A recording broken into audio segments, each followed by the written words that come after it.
ሰምተሃል? በሳቅ ፔ አፕ እኮ በሳቅ መክፈል ተቻለ። እንዴት ግን ትክክለኛ ሳቅ ነው ዲቴክት የሚያደርገው። ያው አንተም አትችለውም ማለት ነው። አሳየኝ። እሺ አሳየኝ።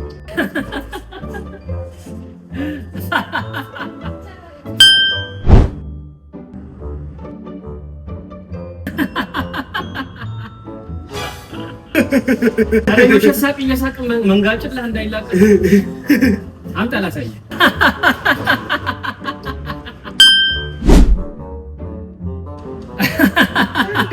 ነገር ግን አንተ አምጣ እባክህ። የውሸት ሳቅ አትሳቅ፣ ከልብ መሳቅ አለብህ። ሳቅ ተለማመድ ለሌላ ጊዜ።